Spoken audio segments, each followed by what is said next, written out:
Shalom, Tuhan memberkati. Jadi manusia boleh bekerja semaksimal mungkin. Manusia boleh kaya. Manusia boleh terkenal. Manusia boleh punya kedudukan. Tetapi pikirkan juga rohmu. Jika ingin diberkati, kita akan menikmati berkat dari Tuhan melalui pujian dan penyembahan pada pagi hari ini. Dan sungguh sangat berharga hidup kita bila kita dekat dengan Tuhan.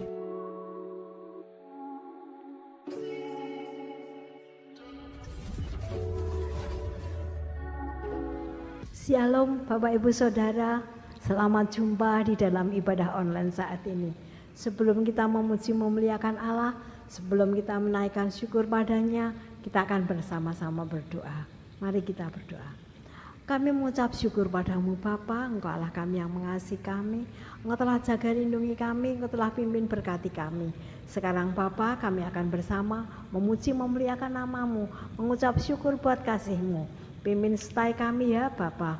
Kami berdoa untuk para pelayan-Mu, Bapa pimpin berkati hamba-hamba-Mu yang melayani. Pemimpin pujian Bapa, Bapa mengurapi hamba-Mu dengan roh puji-pujian, persatukan dengan singer, musik untuk bersama meninggikan Engkau, membalas kasih-Mu yang Kau berikan kami. Bapa, jalannya firman Tuhan kami serahkan ke tangan-Mu. Bapa pimpin berkati hamba-Mu, urapi hamba-Mu dengan roh kudus-Mu. Kuasai kami semua ya Bapa. Kami menyerahkan Bapa ibadah kami dari awal pertengahan sampai akhir ke dalam tangan kuasa-Mu. Dalam nama Yesus kami berdoa dan bersyukur. Amin. Puji Tuhan, shalom. Diberkati Tuhan selalu Bapak Ibu dan Saudara yang menikmati ibadah online pada pagi hari ini. Dan saat ini Bapak Ibu dan Saudara, jika ingin diberkati, kita akan menikmati berkat dari Tuhan melalui pujian dan penyembahan pada pagi hari ini. Dan sungguh sangat berharga hidup kita bila kita dekat dengan Tuhan. Karena Tuhan begitu sangat mengasihi kita.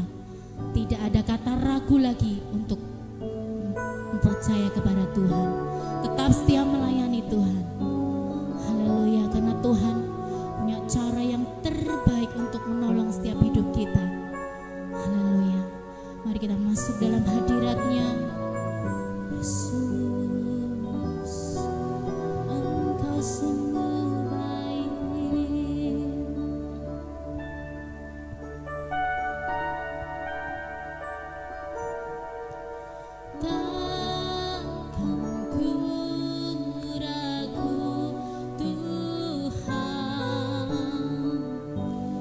Janji-Mu yang menghidupkan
Engkau Allah kami, sumber kekuatan kami ya Bapa.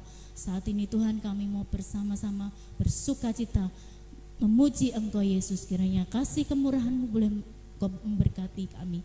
Terima kasih Yesus, kami sudah mengucap syukur Tuhan. Haleluya, amin.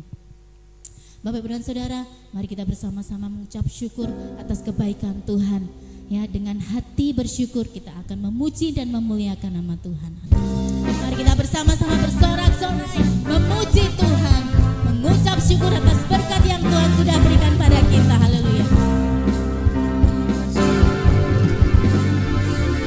Dengan hati bersyukur masuk di hadirat-Mu, membawa pujian bagi-Mu Yesus. Ku memandang wajah-Mu, bersuka di depan-Mu, sambil menceritakan kasih-Mu. Ku mengangkat tanganku, bersorak-sorai bagi kebaikan-Mu. Engkau baik, sangat baik, kasih setiamu tak pernah berubah. Engkau baik, sangat baik, kasih setiamu tak pernah berubah. Engkau baik, sangat baik, kasih setiamu tak pernah berubah. Engkau baik, sangat baik, kasih setiamu tak pernah berubah. Dengan kemuliaan buat Tuhan kita Yesus Kristus. Haleluya. Dia sangat baik, Dia sangat mengasihi kita. Mari kita selalu mengucap syukur kepadanya di hadapan kemegahan-Mu. Kita mau datang pada Tuhan dengan doa segenap hati kita. Haleluya.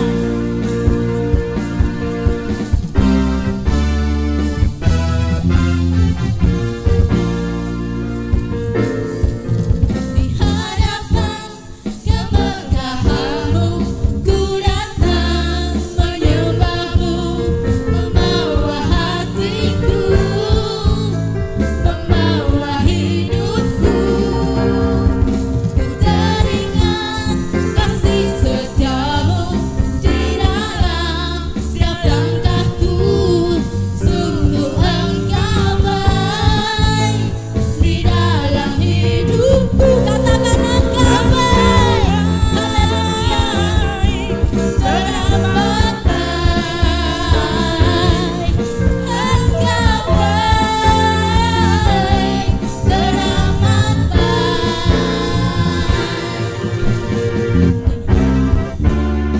Haleluya. Kita mau bersama-sama bersorak-sorai. Kemegahan-Mu, ku datang menyembah-Mu, membawa hatiku, membawa hidupku. Ku teringat kasih setiamu di dalam setiap langkahku.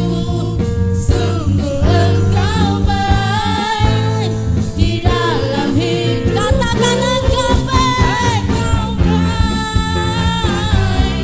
Teramat baik. Engkau baik. Teramat baik. Engkau baik. Teramat baik. Engkau baik. Teramat baik. Haleluya. Sukacita besar boleh kita nikmati pada pagi hari ini. Syukur Tuhan. Kami bersyukur Yesus, Engkau sangat baik Tuhan. Bahkan teramat sangat baik Yesus.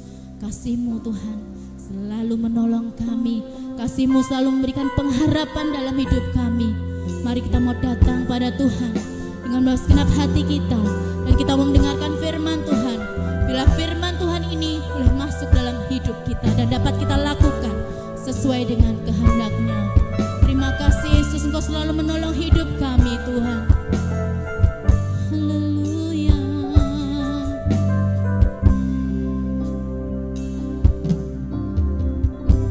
Musim akan selalu berganti.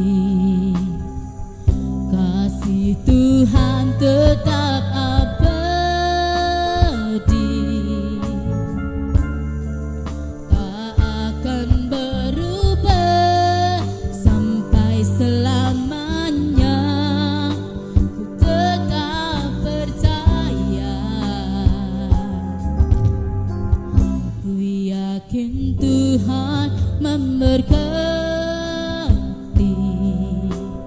Ku yakin Tuhan melindungi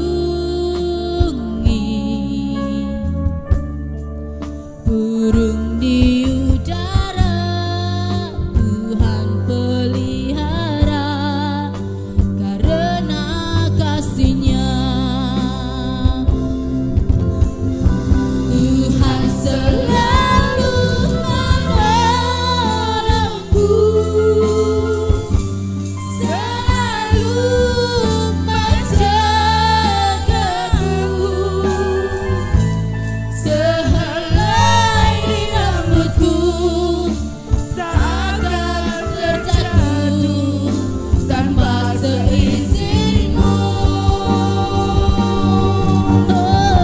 Tuhan selalu menolongku,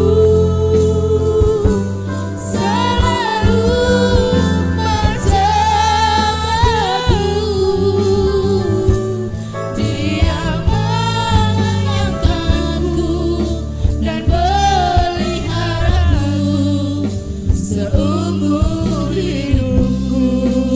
Mari kita pujikan sekali lagi. Musim akan selalu berganti,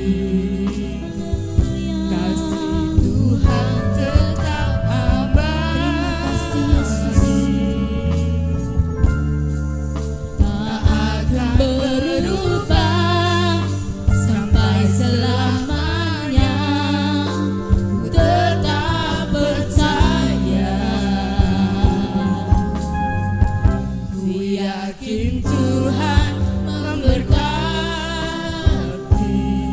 Syukur, ku yakin Tuhan melindungi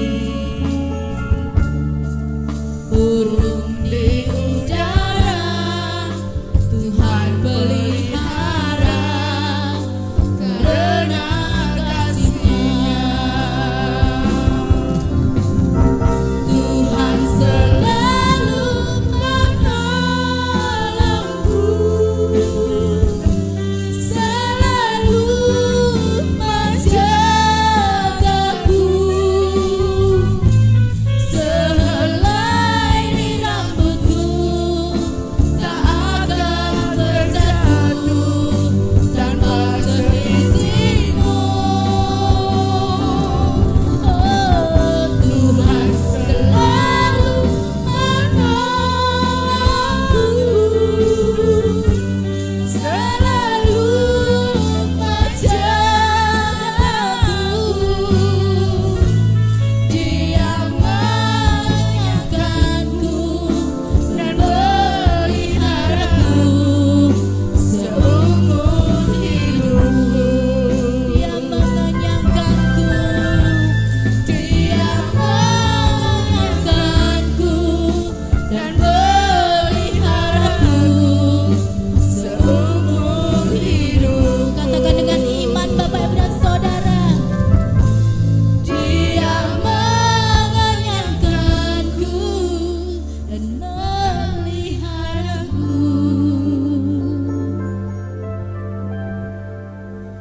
seumur hidupku. Terima kasih Yesus, Kau sangat baik. Shalom, selamat pagi jemaat GBS Haleluya Palur dan juga sahabat-sahabat yang masih mengikuti ibadah online, baik yang ada di dalam negeri maupun yang ada di luar negeri. Mari kita satukan hati, mari kita fokus untuk belajar firman Tuhan. Mari kita berdoa. Bapa, kami mengucap syukur pagi yang indah Kau berikan pada kami, kesehatan yang sempurna juga Kau limpahkan kepada kami, sehingga kami dapat belajar tentang firman yang Kau ajarkan kepada kami pada pagi hari ini. Bekerjalah Tuhan melalui kuasa Roh-Mu yang kudus, supaya kami dapat menikmati berkat firman Tuhan yang kami pelajari pada pagi hari ini. Dalam nama Yesus, kami telah berdoa dan mengucap syukur. Yang percaya katakan amin. Nah, Bapak, Ibu, dan Saudara, hari ini kita akan belajar tentang mengubah pola pikir. Nah, pola pikir itu apa? Saya buka dari Kamus Besar Bahasa Indonesia. Pola pikir adalah sekumpulan keyakinan yang membentuk atau yang membangun cara berpikir. Sekumpulan keyakinan yang membentuk atau yang membangun cara berpikir. Nah, pola pikir ini setelah kita tahu itu suatu keyakinan yang membentuk bagaimana cara berpikir kita, ada dua pola pikir yang kita pelajari. Yang pertama, pola pikir duniawi. Pola pikir duniawi itu apa? Pola pikir yang bertitik tolak pada kemampuan diri sendiri. Pada akal budinya, pada kekuatannya, pada pengalamannya, dan sebagainya. Ini membentuk pola pikirnya untuk mencapai cita-citanya. Apa tahu cita-citanya manusia itu? Cita-citanya manusia itu hidup berhasil. Memiliki kekayaan, memiliki kedudukan, memiliki ketenaran, dan sebagainya. Nah, jadi pola pikir adalah satu keyakinan. Bagaimana caranya saya mencapai cita-cita saya? Dengan pikiran saya, dengan akal saya, dengan kekuatan saya, dengan pengalaman saya. Itu pola pikir duniawi. Lalu yang kedua, pola pikir rohani.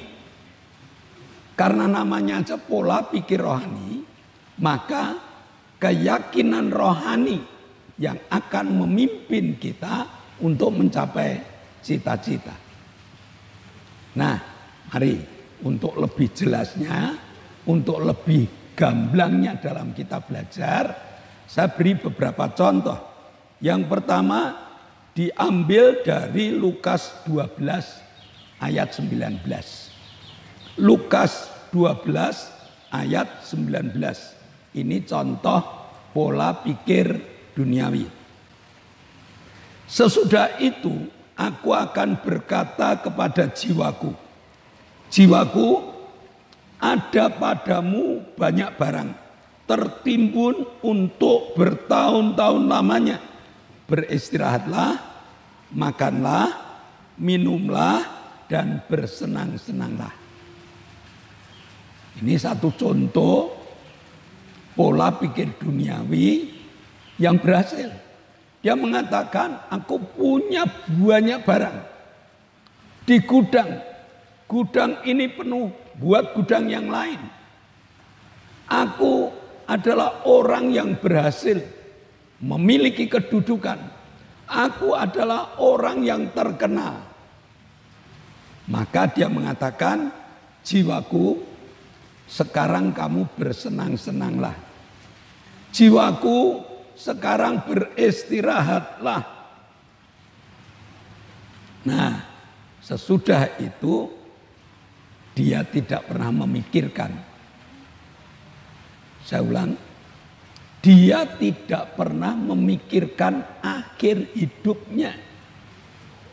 Apalagi untuk memikirkan surga dan neraka, dia tidak pernah berpikir.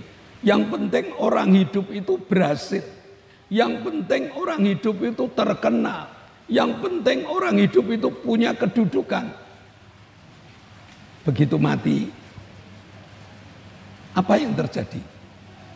Harta yang telah ditumpuk-tumpuk itu, nama yang sudah dibangun itu, jabatan yang sudah dimilikinya, semua ditinggal.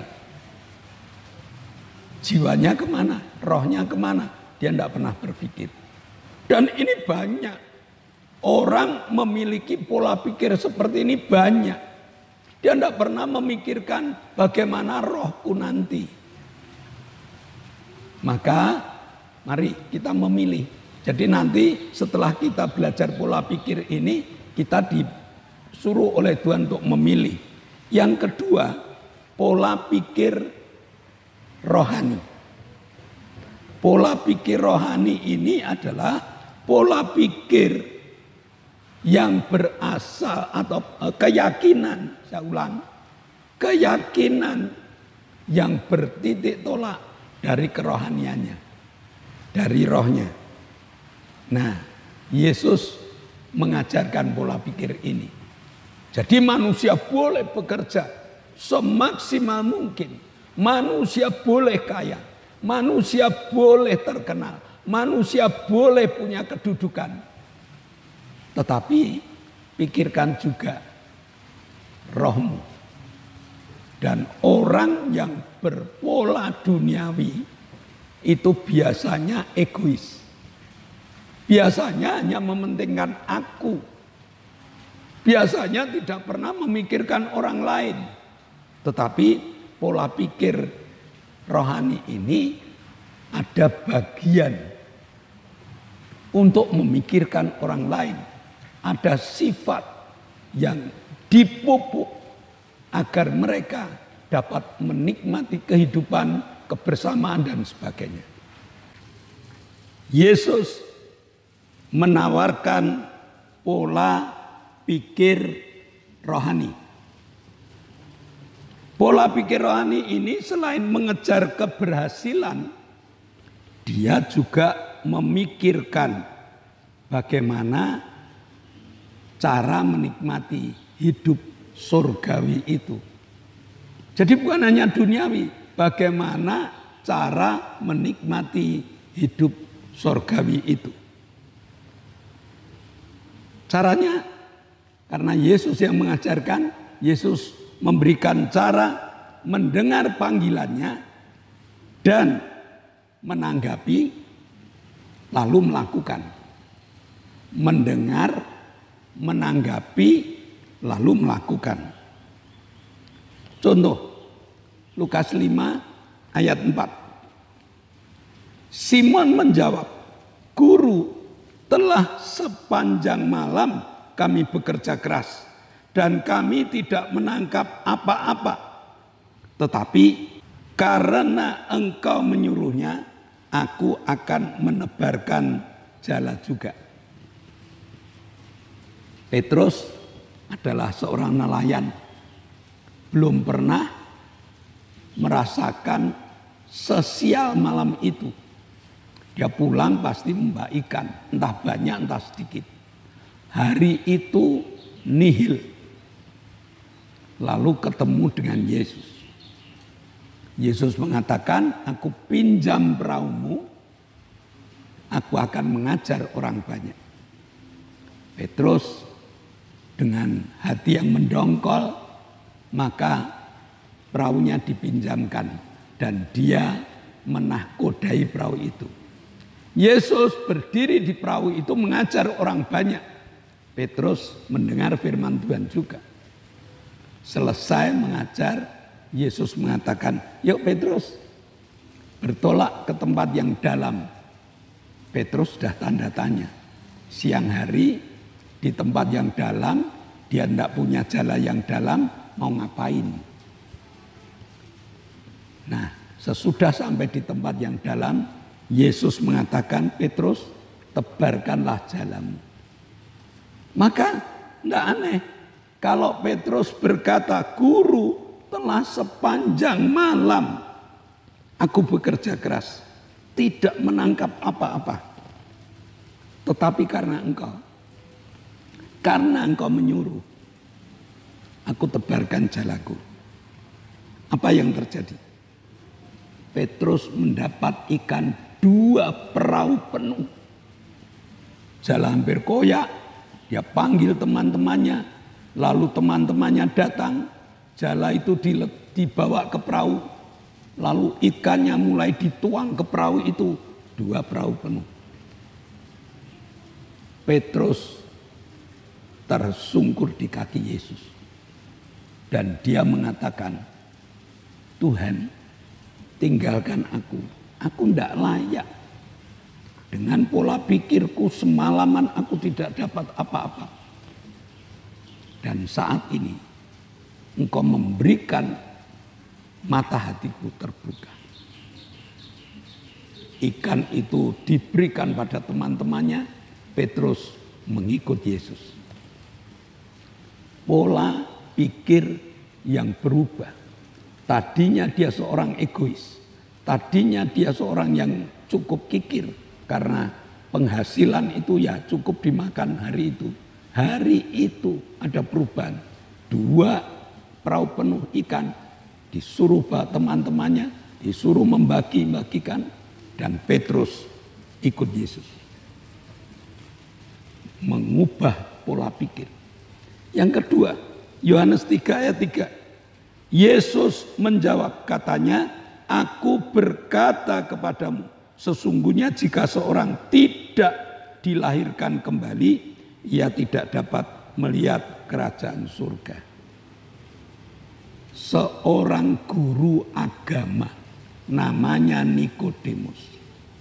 Sejak dulu orang punya keyakinan kalau orang memiliki agama, kalau orang mengikuti agama, maka dia akan menikmati ketenangan hidup, maka dia akan melihat kerajaan surga. Tapi si Nikodemus tidak. Karena dia beragama, pola pikirnya masih pola pikir duniawi. Malam-malam dia datang pada Yesus. Maka Yesus menjelaskan, kalau tidak dilahirkan kembali, ia tidak dapat melihat kerajaan surga. Melihat saja tidak bisa, apalagi menikmati.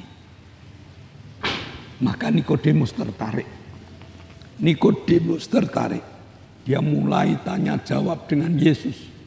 Dan akhirnya Nikodemus mendengar panggilan itu. Dia menerima Yesus. Dia melakukan apa yang diperintahkan oleh Yesus. Maka kerajaan surga dapat dinikmatinya. Jadi pola pikir duniawi adalah pola pikir yang hanya mementingkan diri sendiri. Mencari ketenaran, mencari jabatan, mencari harta. Dan sesudah itu dia tidak dapat menikmati ketenangan hidup. Karena tadi yang kita baca, hei jiwaku, silakan makan, silakan istirahat, silakan berbuat ini dan itu. Kenapa? Dia tidak tenang. Sedangkan pola pikir rohani adalah pola pikir yang berdasarkan dari mendengar, menanggapi, dan melakukan. Petrus ketemu Yesus.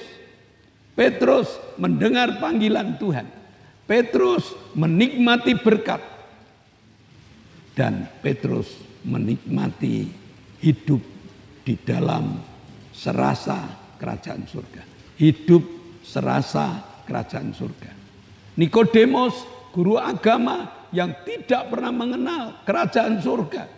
Malam itu juga dia ketemu Yesus. Dia mendengar panggilan Yesus. Dia melihat apa yang telah dia melihat ketenangan hidup yang dimiliki oleh Yesus dan murid-muridnya. Maka Nikodemus menikmati kerajaan surga. Pola pikir rohani. Maka hari ini sebagai kesimpulannya, jika orang ingin menikmati hidup di dalam kerajaan surga, walaupun di bumi ini, pola pikir rohani yang harus dikembangkan. Pola pikir rohani adalah mendengar panggilan Tuhan, menanggapi panggilan Tuhan, dan melakukan apa yang menjadi perintah Tuhan. Mari kita berdoa. Bapa, kami mengucap syukur. Kau ajarkan panggilan rohani kepada kami. Pola pikir kami akan kami ubah. Bukan pola pikir dengan keakuan kami. Tetapi pola pikir rohani. Di mana kami harus mendengar suaramu. Harus menanggapi suaramu. Bahkan melakukan perintahmu. Meteraikan firman dalam hati, jiwa, dan roh kami. Dalam nama Yesus kami berdoa dan mengucap syukur. Amin. Nah, Bapak Ibu, sebelum kita berpisah satu dengan yang lain, dengarkan pengumuman terlebih dahulu. Yang pertama, di zaman new normal ini Indonesia telah bebas COVID. Tapi hari-hari ini yang muncul penyakit perut, penyakit mata, penyakit flu karena debu beterbangan. Maka alangkah bijaksananya kalau di luaran kita memakai masker.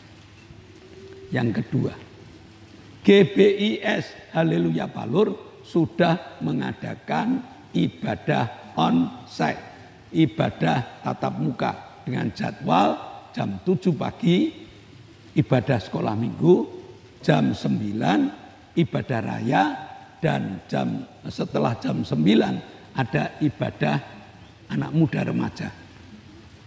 Selasa jam 6 sore ada ibadah pendalaman Alkitab. Jumat ada ibadah permata, persekutuan rumah tangga, dan juga ibadah cabang. Maka bagi Bapak Ibu, silakan beritahu teman-teman kalau ada mereka yang belum beribadah karena ketakutan COVID belum lenyap.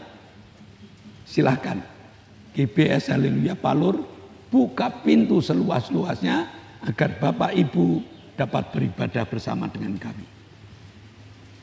Yang ketiga, ibadah online tetap jalan. Maka kami butuh doa supaya Bapak Ibu tetap berdoa agar krunya sehat, krunya semangat, alat-alat awet. Dan kalau Bapak Ibu ikut ibadah online, tolong di like, tolong diberi komentar, dan juga di share supaya berita Injil sampai ke seluruh muka bumi ini. Terima kasih. Mari Bapak Ibu, kita sama-sama mengakhiri ibadah kita dengan menaikkan syafaat kita. Mari kita tunduk kepala, kita akan berdoa. Kami berdoa untuk bangsa dan negara kami, Indonesia ini, NKRI yang kami cintai. Kami berdoa di dalam nama Tuhan Yesus Kristus. Berkati hamba-hambamu Bapak Presiden Joko Widodo beserta wakilnya Bapak Ma'ruf Amin. Berkati Tuhan dan berikan hikmat-Mu untuk memimpin negara ini. Demikian juga kami berdoa untuk para menteri kabinet yang ada saat ini, yang baru saja ada reshuffle. Tuhan memberkati mereka semua. Haleluya. Berkati Tuhan, berikan hati yang takut dan hormat kepada Tuhan. Demikian juga kami berdoa untuk para pejabat-pejabat di daerah, baik gubernur, wali kota, bupati, camat, RW, RT, lurah. Tuhan memberkati mereka semua agar kami yang hidup di dalam negeri ini memperoleh sejahtera. Terima kasih Tuhan, terima kasih. Di dalam nama Tuhan Yesus Kristus kami berdoa dan mengucap syukur. Bapa, kami mengucap syukur. Kami menikmati berkat firman-Mu, di mana semua orang dapat menikmati kerajaan surga, termasuk anak kami, Octavianus Hendra Wijaya. Jamah Tuhan, dengan belas kasihan-Mu, dengan bilur-Mu, anak kami dapat berdiri, dapat berjalan, dapat berbicara, bahkan bercerita tentang hebatnya Yesus yang telah menyembuhkannya. Terima kasih Bapa. Kami juga berdoa untuk Arin, Engkau telah menyembuhkan tumornya, dan Arin minta tulang-tulangnya dikuatkan. Dalam nama Yesus, tulang-tulang Arin dikuatkan. Ibu Gito, Engkau juga tambahkan kekuatan pada kaki-kakinya, sehingga dapat beraktivitas lebih baik, dapat beribadah bersama dengan kami. Demikian juga Kami berdoa untuk Bapak Petrus Sutrisno yang sudah cuci darah. Tolong Tuhan, Engkau jamah dengan kuasa-Mu sehingga Pak Tris semangat dalam beribadah. Kami juga berdoa untuk Ibu Linda, kami berdoa untuk Ibu Setio Purnomo. Mereka juga mohon jamah-Mu pada pagi hari ini. Tuhan jamah dalam nama Yesus, jadilah sembuh. Demikian juga kami bersyukur Engkau telah menjamah Pak Paulus Sugito, Engkau telah menjamah saudari kami Lili, Engkau telah menjamah Ibu Bambang, Engkau telah menjamah Bapak Srianto, Engkau telah menjamah Ibu Petrus Sutrisno. Mereka telah sembuh, mereka mohon kekuatan. Dan saat ini kami juga berdoa untuk Effendi, Engkau juga jamah dengan kesembuhan yang sempurna. Terima kasih Bapak, kami bersyukur Engkau telah menjamah saudara-saudara kami. Dan tibalah saatnya kami akan berpisah satu dengan yang lain. Namun kami percaya Engkau telah membuka tingkap-tingkap langit-Mu dan telah mencurahkan segala berkat. Terimalah berkat untuk rumah tanggamu. Terimalah berkat untuk usaha pekerjaan. Terimalah berkat untuk segala rancangan-rancangan hidupmu. Berkat jasmani, berkat rohani terus mengalir, dan mengalir limpah sampai setiap orang pun akan mengatakan engkau diberkati. Dan jika kita berpisah satu dengan yang lain, bawalah berkat dari Allah Bapa, cinta kemurahan dari Tuhan Yesus Kristus, serta persekutuan Roh Kudus menyertai engkau mulai hari ini sampai Maranatha, Tuhan Yesus datang yang kedua kali. Yang percaya katakan amin. Shalom, Tuhan memberkati. Bersyukur padamu Tuhan, sebab kasih setiamu.